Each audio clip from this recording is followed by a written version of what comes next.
Good morning, everyone. This is John Cruz. And this is Ryan Profile. And you're watching Cutting Edge News.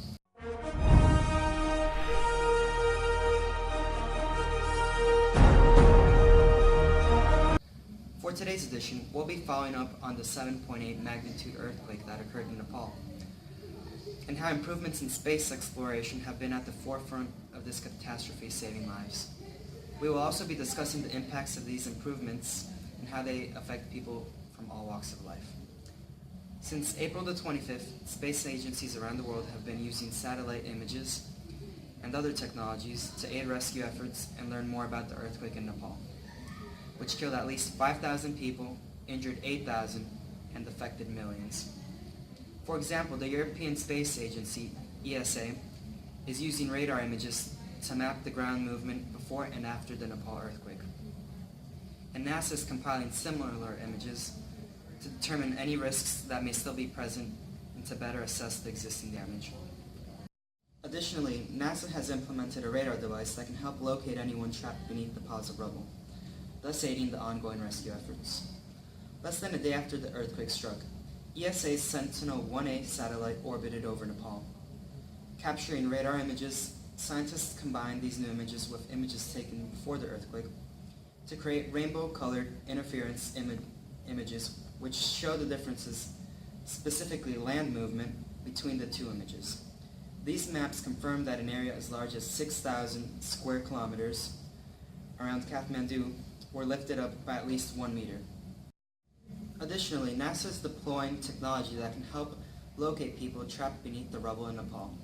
This technology, known as Finder, for finding individuals for disaster and emergency responses, sends a low-powered microwave signal to search for small movements made by a person's breathing or heartbeat. It can locate people hidden underneath 20 feet of solid concrete from a distance of 100 feet in open space. NASA says this technology can help emergency responders locate victims before moving the rubble to rescue them. It's quite incredible how far space technology has come from the Cold War space race, from landing men to the moon to saving lives, aiding humanitarian efforts, and much more. You could say it's a part of our everyday lives now. Now over to the Houston Space Center, where Christian is interviewing Dennis Tito, the man who paid $20 million to live in space for a week. Christian from the Cutting Edge News, and today we are here with Dennis Tito. And if you don't know who Dennis Tito is, he was the first civilian to go to space. So Dennis Tito, first question is, what encouraged you to go to space? Well, my encouragement was my childhood dream to visit space. As a child, looking at pictures of moon, stars, and outer space, I had that encouragement to one day grow up to be successful enough, earn enough money and knowledge to just go out there, try my best to somehow go to outer space and make my dream come true. I always wanted to go to outer space, but I never had the time to do it. Second question is, why did you want to go to space so badly? Well, just like I told you, it was my childhood dream, and I wanted to fulfill it. If you want to talk about my experience in outer space, it was totally amazing. The once-in-a-lifetime experience, looking at things that you just look in pictures from your own eyes, is totally amazing. It would be very interesting to go.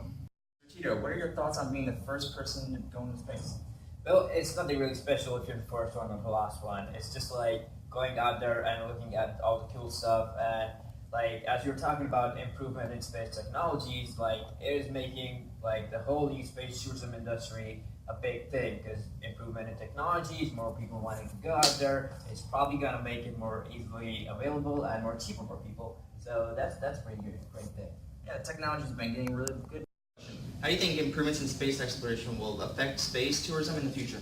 Well, I'm not a scientist, so I can't really tell what's going to happen, but if you ask for a personal opinion, how it's going to affect me personally and the society, I would say space tourism will get cheaper and more widely available for more people, because more businesses are starting space tourism, so definitely more people are going to pay less money to go, because there's going to be more competition, people looking to go on cheap prices, taking people to outer space, and personally it helped me to achieve my goal, so that's the best thing that could possibly happen. We'll be right back after this commercial. Hello, have you guys ever had trouble putting your chair next to your desk just to sit down?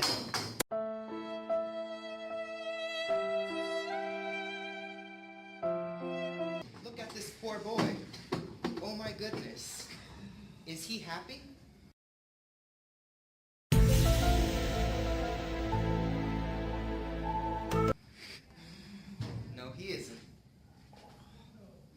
get a 2-in-1 chair and desk for only 99 cents. No way. The two best. God, for this great gift of a chair and a desk in one. This is the greatest gift I can ever receive. Hey there, lazy kid, order the School Desk Plus today. Order in the next 3 seconds to guaranteed win $1 million or dance lessons with Snoop Dogg. Lol, your 3 seconds are gone.